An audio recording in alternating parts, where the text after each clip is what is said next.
There was a time when I couldn't sleep, not because I wasn't tired, but because my mind wouldn't stop talking. Every mistake, every regret, every what if kept replaying on a loop. Pain wasn't something that happened to me, it was something that lived inside me. And I realized if I didn't learn to master it, it would master me.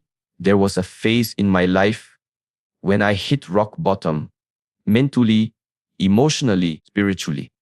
Every day felt heavy. I'd wake up with a weight in my chest before I even got out of bed. I'd smile in front of people, but inside I was fighting storms no one could see. I thought pain was a punishment, but over time, I realized it was a teacher. That realization changed everything. It didn't make my pain disappear, but it gave me power over it.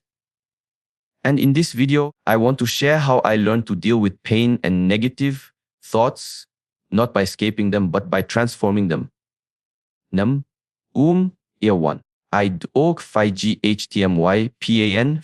I face E. There was a time in my life when I thought the only way to survive pain was to run from it. I buried myself in distractions, endless scrolling, forced smiles, meaningless conversations, late night escapes where I pretended everything was fine. But the truth is, pain doesn't disappear when you ignore it. It waits. It waits in silence, in the dark corners of your heart, whispering, "I'm still here."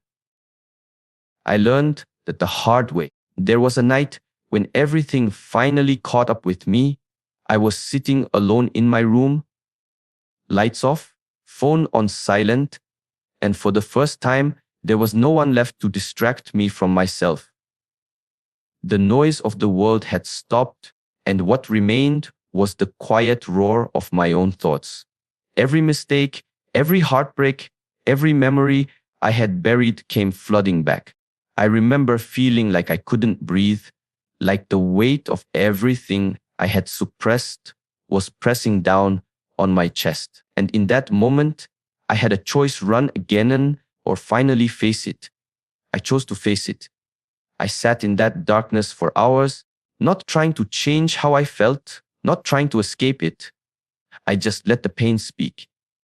And for the first time, I heard it clearly, not as punishment, but as a message.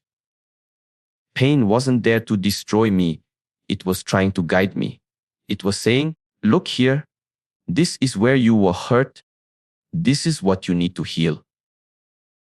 It reminded me of an old friend of mine named Michael, a man who lost everything in a single year. Business collapsed, his marriage ended, and his father passed away. I remember visiting him one evening after months of silence, expecting to find him bitter or broken.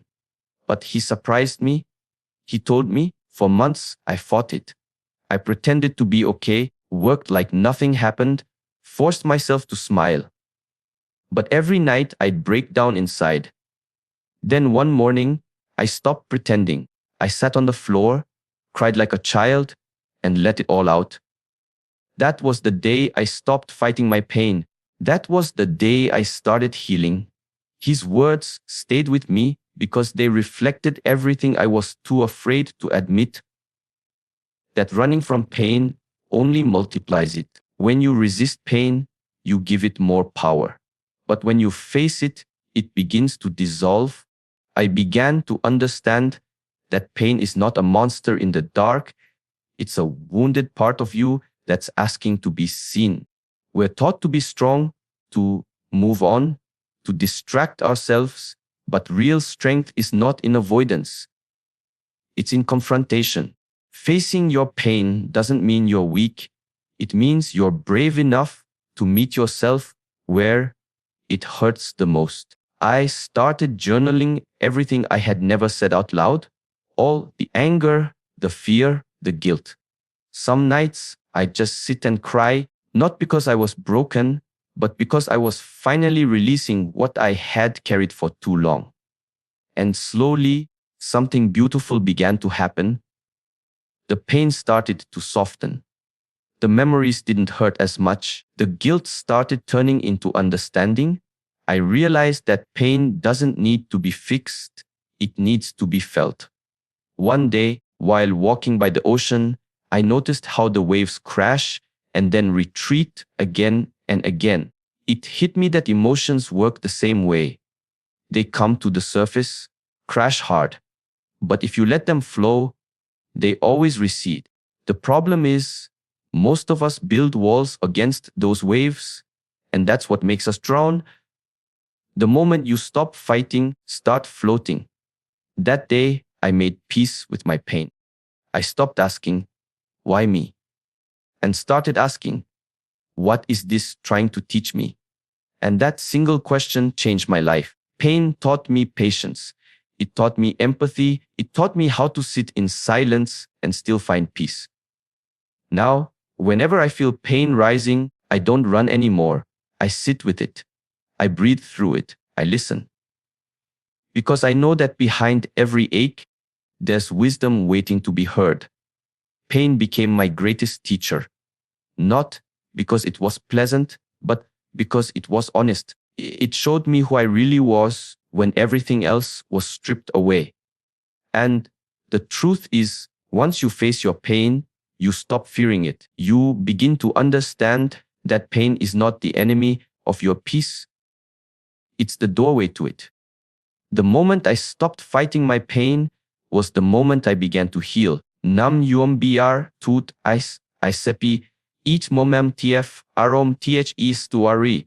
There was a time I didn't understand the difference between what happened to me and what I kept telling myself about it. I thought pain was permanent because I carried it like proof that I had been wronged, misunderstood, abandoned. But I learned that pain doesn't live in the past, it lives in the story we keep repeating about the past. The moment itself ends, the argument, the betrayal, the loss, but the mind holds on, replaying scenes, rewriting dialogues, trying to understand why. That endless loop becomes our suffering. I remember the day I truly saw this for the first time. It was years after a relationship had ended. A relationship I thought defined my worth.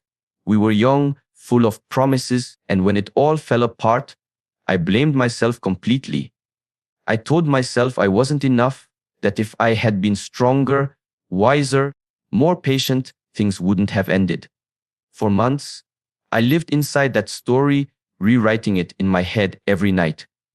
But one evening, I found an old photo of us, smiling, holding hands, before the arguments, before the distance. And I realized that the moment in that picture was real, but the story I'd built around it was not.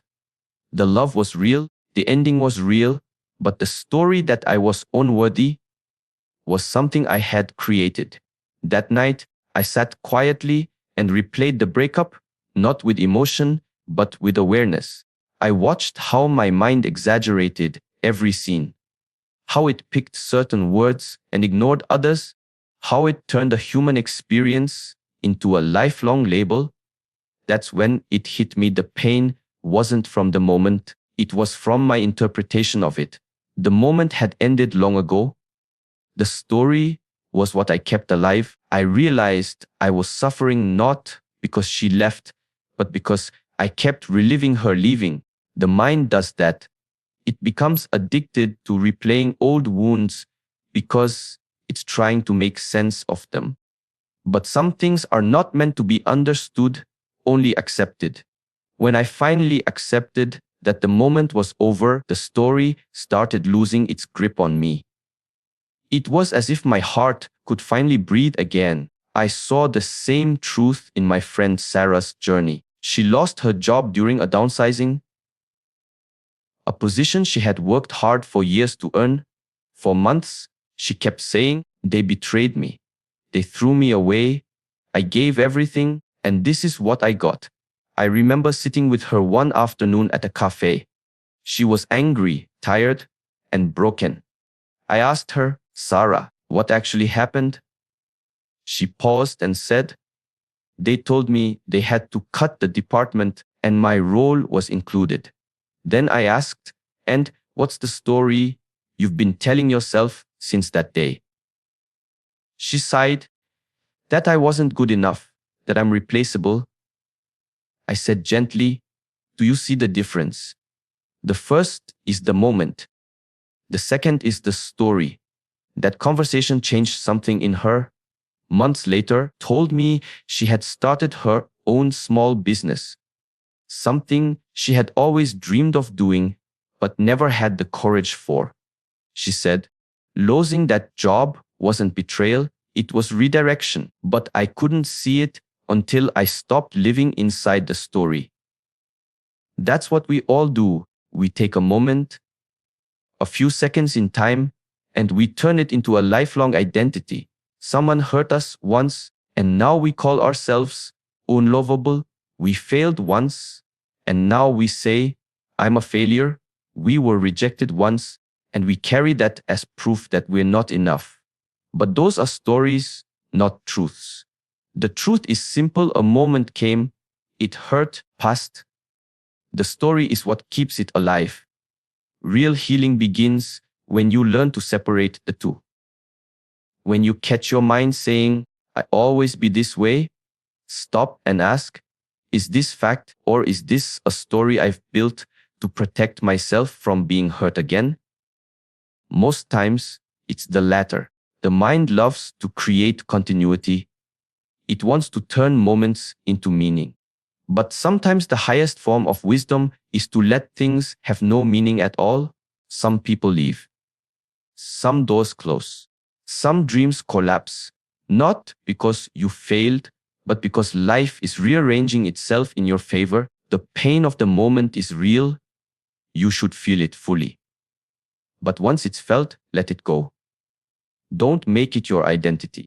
You are not what happened to you. You are what you choose to become after it. I learned to tell myself, this is just a moment. This is not the story of my life. And with time, every heartbreak, every disappointment, every failure began to feel lighter. Because the moment I stopped clinging to my stories, I made space for new ones to begin. Pain faded. Peace returned. And I realized the truth. Suffering doesn't come from the wound itself. It comes from the words we attach to it. Once you stop repeating the story, the pain finally has permission to leave. Namwambia 3 I teo mieself, not a JNSTWSEF. For the longest time, I didn't realize that my worst enemy was living inside my own head. I spoke to myself in ways I wouldn't dare speak to anyone I loved. Every mistake became a weapon I used against myself, every flaw a reason to doubt my worth. I thought self-criticism was a form of discipline, that being hard on myself would somehow make me stronger. But it only made me smaller. The truth is, no one hears your voice more than you do. And if that voice is cruel, even success will feel like failure. I remember the night I truly understood this. The night I caught myself saying out loud, "You're such a disappointment." It was after a project I'd poured months of effort into had fallen apart. I sat on the floor surrounded by papers, replaying every choice I had made, whispering insults under my breath as if punishing myself could undo the pain. But it didn't. It only deepened it.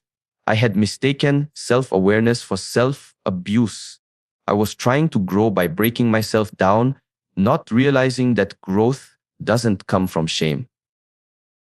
It comes from compassion. That same year, I met a man named David at a seminar, a quiet, thoughtful artist who had once been homeless. He told me his story over coffee, and I never forgot it. He said, "When I was living on the streets, the hardest part wasn't hunger or cold. It was the voice in my head. It kept saying, 'You're nothing. You failed. You don't matter.' One night, I decided to stop listening. I didn't have a home, but I still had a voice. So I started using it differently. I began saying to myself, 'You're alive. You're still here.' Every morning, I repeated those words. They didn't change my situation overnight, but they changed me inside. And once I changed, everything else followed. He eventually rebuilt his life, became a mentor for struggling artists, and said, "What saved me wasn't money or luck, it was how I started talking to myself." His story pierced through me because I realized I was living in a mansion but speaking to myself like I was still broken. I began to notice how often I said things like, "You're not enough, you should be further by now, you always mess things up." These words weren't harmless thoughts. They were emotional poison. Every time I repeated them, I deepened the wound. So I made a decision. I would start talking to myself as if I was someone I was responsible for healing. At first, it felt strange, almost uncomfortable. When I failed, instead of saying, "You're worthless," I said, "It's okay. You're learning." When I made a mistake, I told myself, "You're human. This doesn't define you." It felt too soft, too gentle, but that gentleness was exactly what I needed. Because you cannot hate yourself into healing, you can only love yourself into growth.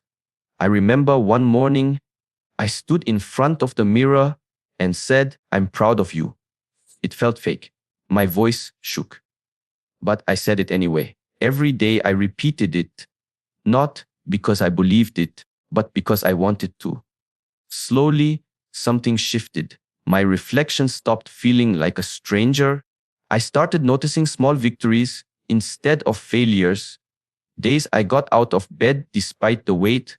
Moments I chose silence over anger. Times I kept going even when no one noticed.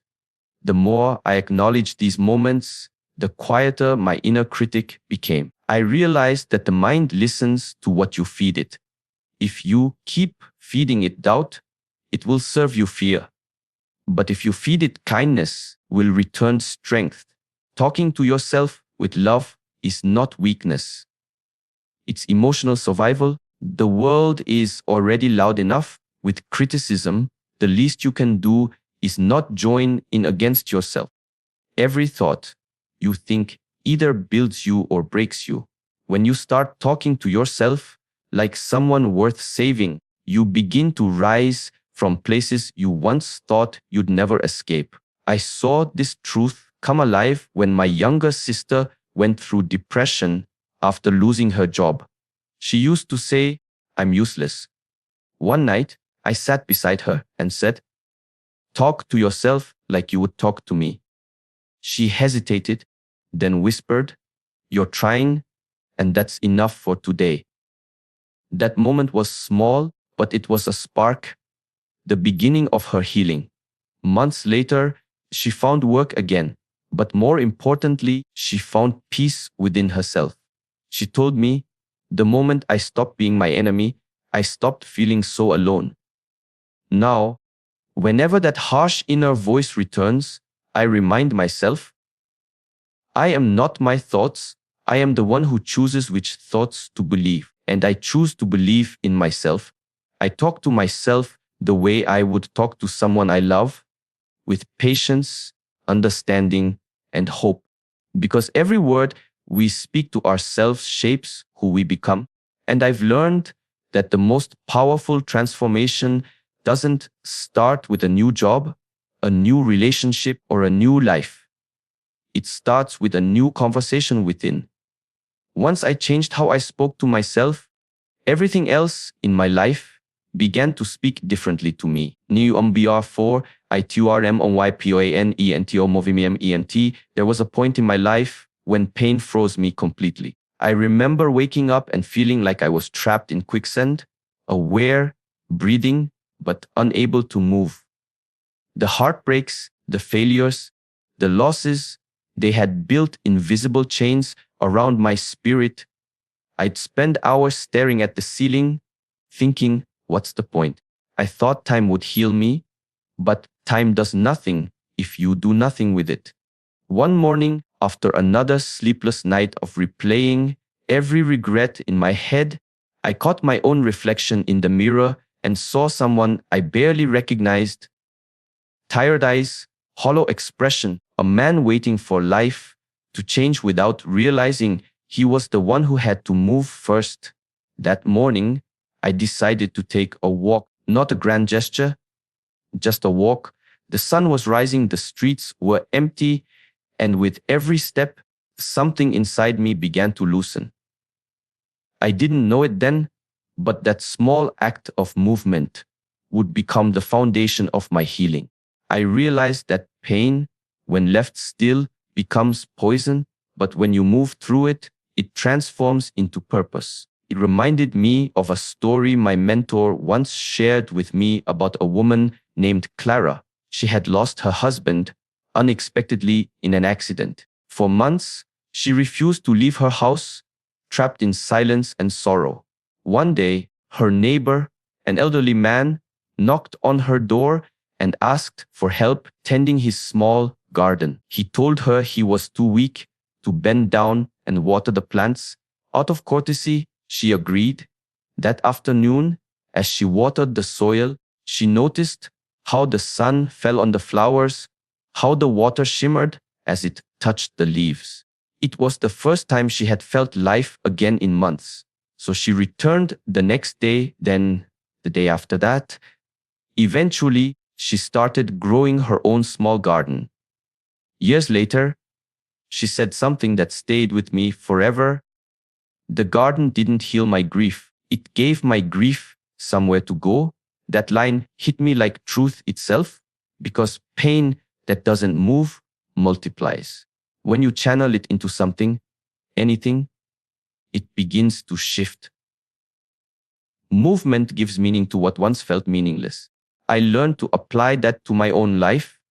Every time pain visited, I refused to sit still with it for too long. When my thoughts became too loud, I'd write. When anger boiled inside me, I'd go for a run until the energy turned into calm. When sadness felt unbearable, I'd create a project, a plan, even just rearranging my room. Anything that turned my stillness into motion. At first, I thought I was escaping, but I wasn't.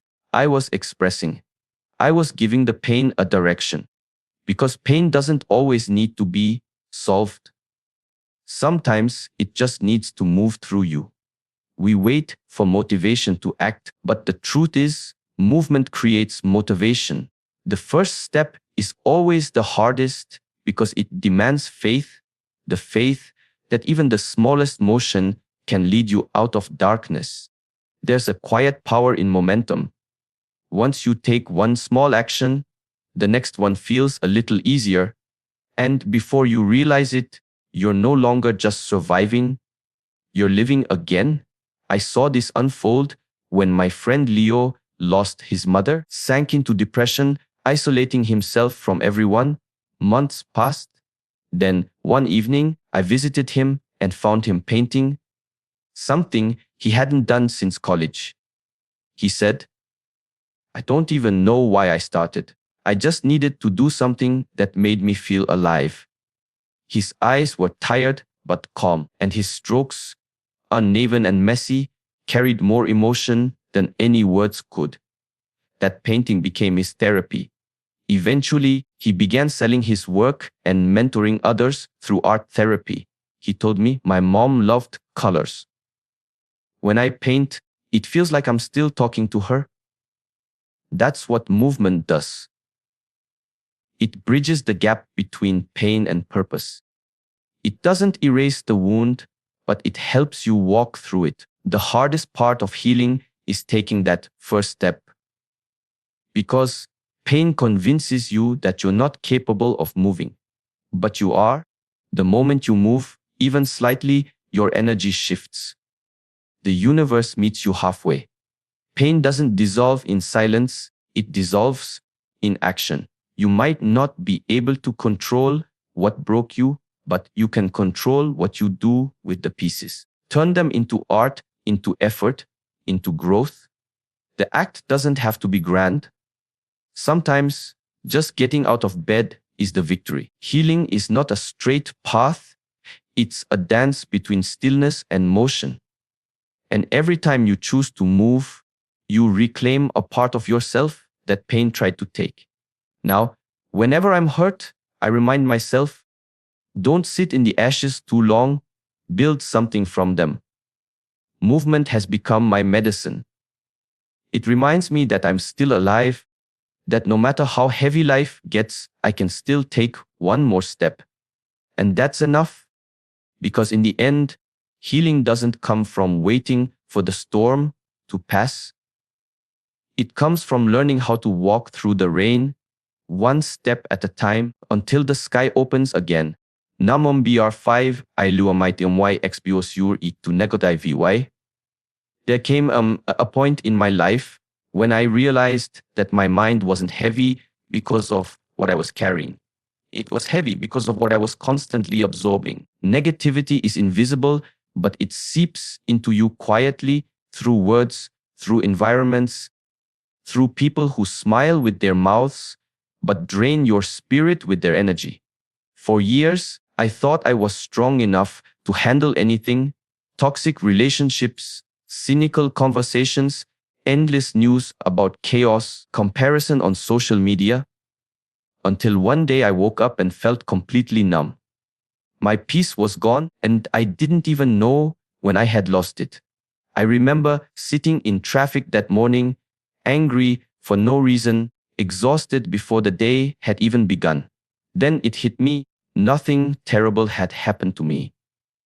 I had just been living in noise for too long. I was constantly surrounded by complaints, criticism, gossip, and pressure. Every day, 1,000 voices telling me how to think, how to act, who to be. And somewhere in that chaos, I stopped hearing my own voice. That realization was painful, but it was also the beginning of my healing. Because awareness is the first step toward peace, I began to trace where that negativity came from, and I found it in unexpected places. It wasn't just the world outside. It was also the thoughts I allowed inside. There was this friend group I used to spend a lot of time with. We bonded over complaining about work, about people, about life. Every meet up felt like therapy, but afterward, I'd always feel worse.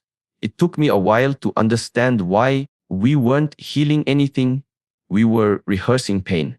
Every time we spoke negatively, we were feeding the very thing we wanted to escape. So, one day, I decided to step back. Not out of arrogance, but out of self-preservation. I stopped answering every call, started saying no to invitations that didn't feel right, and began spending more time alone. At first, it felt like loneliness, but then it started to feel like peace. There's a sacred quiet that appears when you remove yourself from chaos, and that quiet begins to heal you from the inside out. I remember a powerful story about a man named Raj, a taxi driver I met during a late night ride. He told me he used to be an angry person, always shouting at other drivers, arguing with passengers, taking his frustrations home to his wife and kids. One day, after losing a regular customer because of his temper, he came home and saw his little daughter crying. He asked her what was wrong, and she said, "Daddy, you're never happy anymore." That one sentence broke him. He said it was like a mirror had been placed in front of him. The next day, he decided to change something simple. He stopped listening to angry news shows on the radio during his shifts. Instead, he started playing calm music, audiobooks, and motivational talks. Within weeks, he noticed his anger fading. His passengers started complimenting his calm energy, and even his kids said, "Daddy, you laugh again now?" He told me, "I didn't know peace was just one decision away, the decision to stop feeding my mind with poison." His story reminded me that we become what we consume. The thoughts you allow are the seeds that grow into your reality. Negativity is like pollution. If you breathe it in long enough, you stop noticing it's killing you. I had to learn that protecting my peace wasn't selfish, it was survival. I stopped checking my phone the moment I woke up. I stopped scrolling through platforms designed to make me feel less than. I unfollowed accounts that thrived on drama and started filling my mind with messages that lifted me instead of breaking me. I replaced arguments with silence, gossip with gratitude, and criticism with curiosity.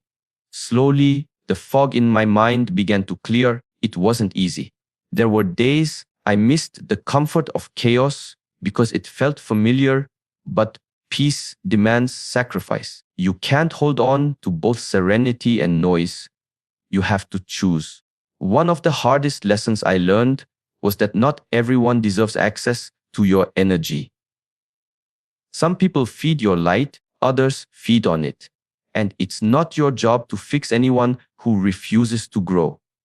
You can love people from a distance. You can wish them well and still walk away. Protecting your peace means setting boundaries, not walls, but doors that only open to those who respect your presence.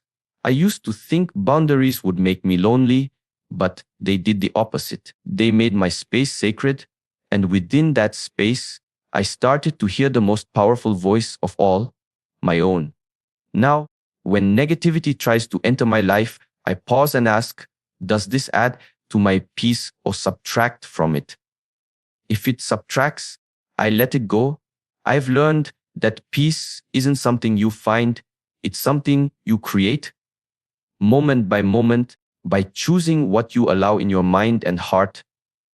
The world will always be noisy, but you don't have to let that noise live inside you. The day I began limiting my exposure to negativity was the day I started breathing again, deeply, freely, and without apology. Because in a world that profits from your self-doubt, protecting your peace is the most powerful rebellion. In UMBER 6 IPITIL Luamientiel, there was time when I used to wake up and immediately reach for my phone.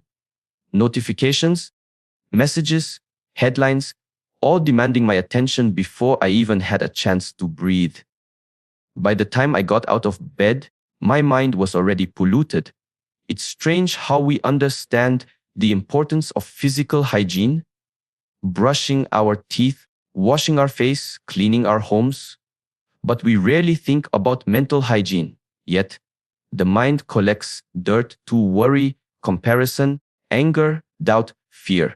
Every day, we absorb emotional dust from the world around us, and if we don't clean it out, it begins to shape how we see everything. I learned this the hard way. I went through a period of intense burnout, not from working too hard, but from thinking too much, absorbing too much, reacting to everything. I remember sitting in my car one day after work, feeling completely numb. The engine was off, but my mind was still running at full speed, replaying conversations, predicting disasters, criticizing myself for things I hadn't even done yet. My body was there, but my mind was trapped in a loop.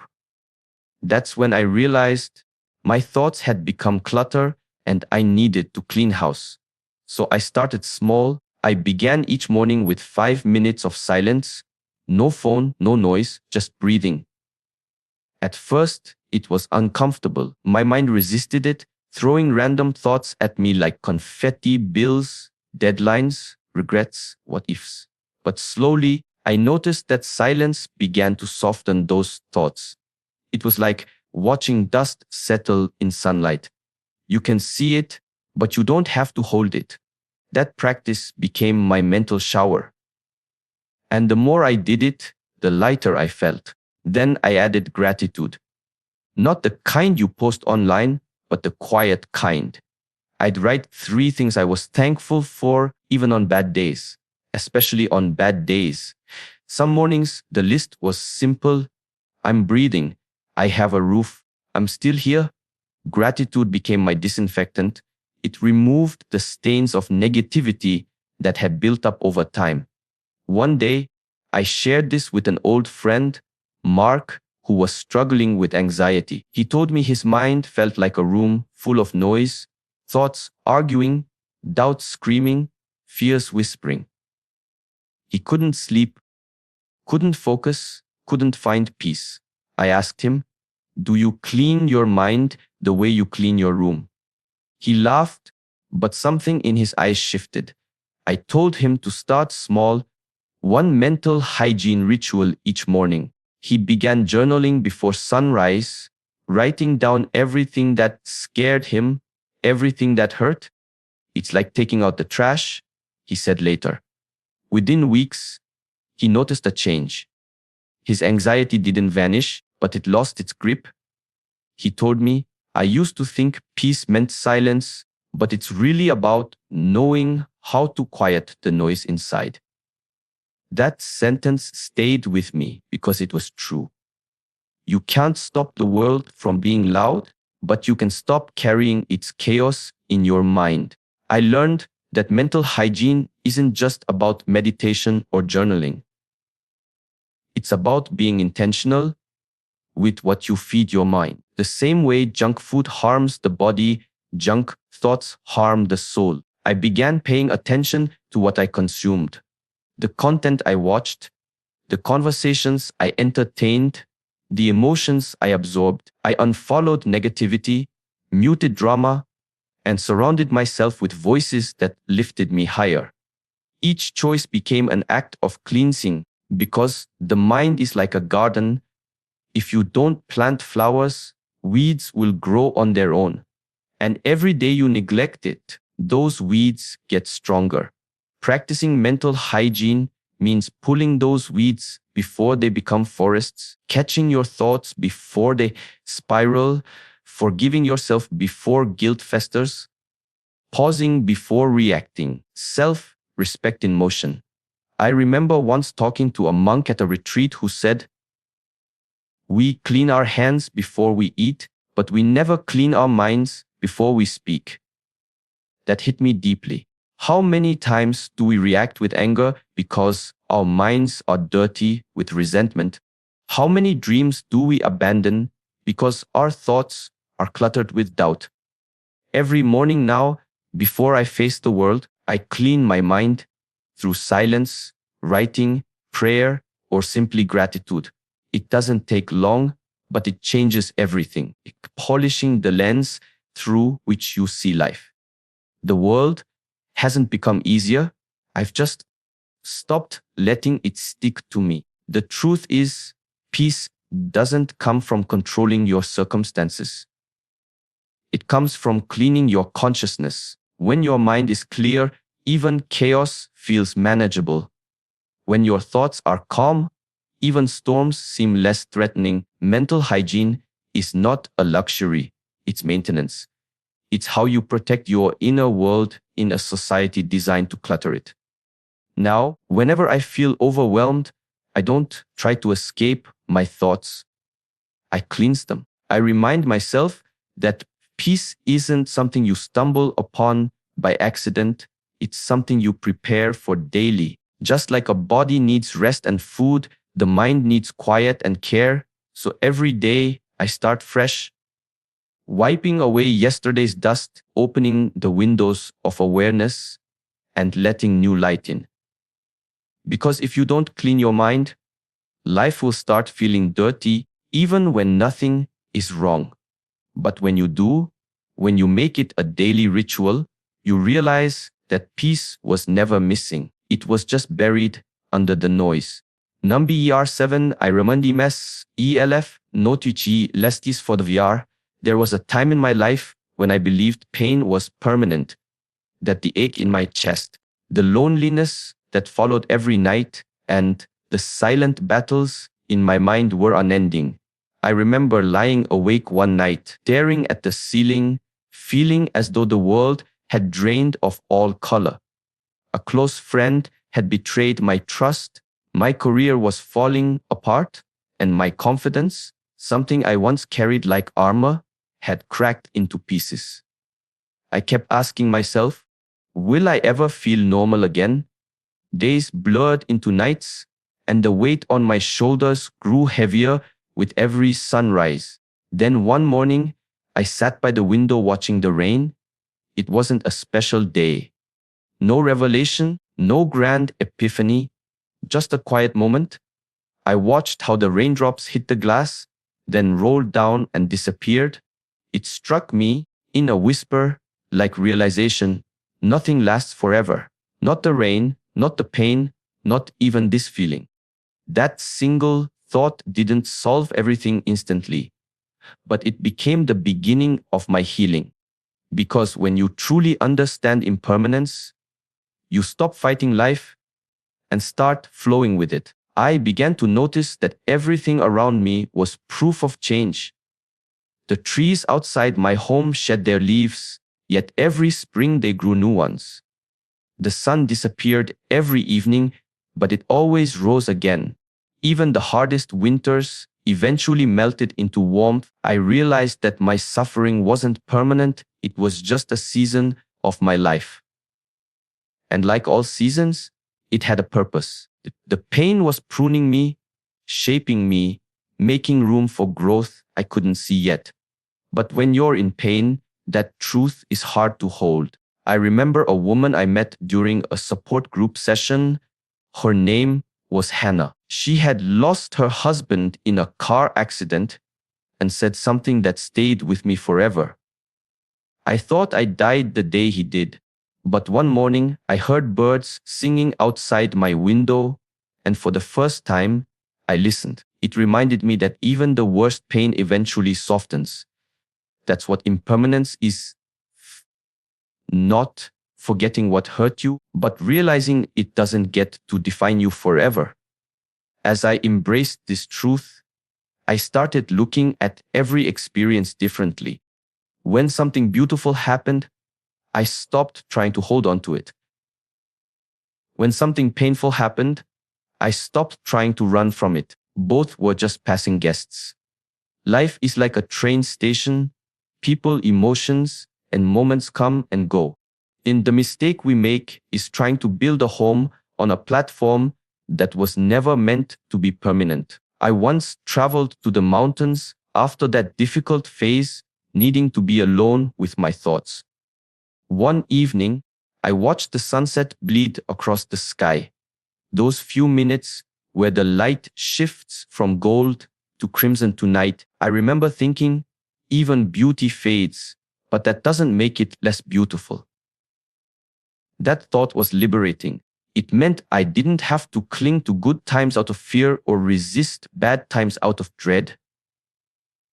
I could let life breathe. I could let things come and go without trying to control them. This understanding changed how I dealt with my thoughts too. Negative emotions used to terrify me, anxiety, sadness, regret. They felt like monsters that might never leave. But when I began to remind myself that emotions are like waves, rising, peaking, then dissolving, I stopped drowning in them. I started surfing them. Sometimes I'd sit quietly and whisper to myself, "This too shall pass." And it always did. Maybe not immediately, maybe not the way I wanted, but it passed. The storm never stayed forever. That's the quiet magic of time. It heals, it softens, it reshapes. But only if you allow it. Because the more you resist pain, the longer it lingers. The more you hold on to joy, the faster it slips through your fingers. Freedom lies in acceptance, in knowing that everything changes. I remember meeting an elderly man named George at a small cafe one morning. He was in his 80s, sipping coffee with a calmness that felt contagious. We got to talking, and he told me about his late wife, the wars he'd seen, and the loved ones he'd buried. Yet he smiled, not the fake kind, but the peaceful kind. When I asked how he stayed so calm after losing so much, he said, "Son, I stopped expecting life to stay still. The moment you accept that everything, the good and the bad, is temporary, you stop suffering twice." That wisdom has stayed with me like an anchor, because when you live with the awareness that nothing lasts forever, You become grateful for what you have now and less afraid of what you might lose. Today, whenever pain visits, I remind myself it's not here to stay. It's just passing through, teaching me, refining me. And when happiness comes, I welcome it fully, knowing it too is a guest.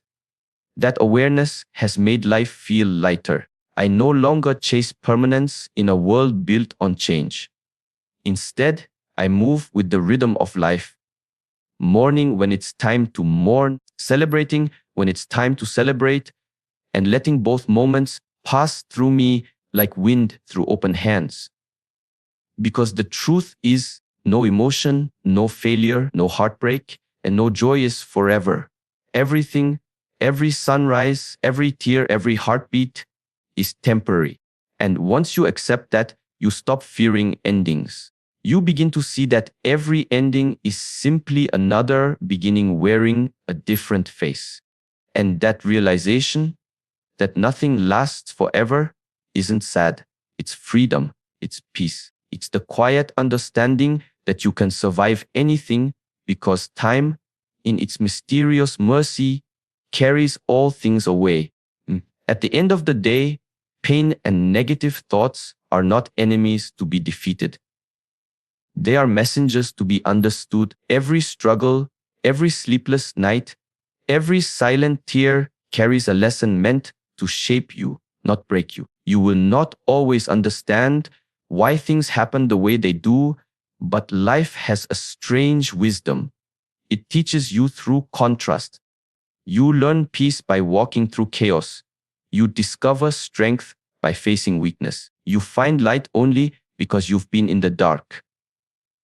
And the truth is, healing doesn't come when the pain disappears. It begins when you stop running from it and decide to sit with it, breathe through it, and trust that it won't last forever. If there's one thing I've learned, it's this: pain refines you. It humbles you. It teaches you how to love deeper, how to let go faster, and how to rise quieter. Every time you think you can't take another step, remember, you already have. You've survived every heartbreak, every failure, every storm you thought would destroy you. And that means there is something unbreakable inside you, something greater than the pain you feel. So, when the weight of your thoughts feels too heavy, pause, breathe. Remind yourself this moment is not the whole story. You are evolving, growing, unfolding. Even when it hurts, the darkness is not your end. It's just the space where your next dawn is being born. Keep walking. Keep trusting. Keep cleansing your mind and protecting your peace. Because the pain that once felt unbearable will one day become the reason you can comfort others, inspire others, and stand stronger in your truth. And when that day comes, when you finally look back and see how far you've come, you'll realize something powerful. You were never broken. You were only being rebuilt into someone wiser, softer, stronger, and infinitely more alive.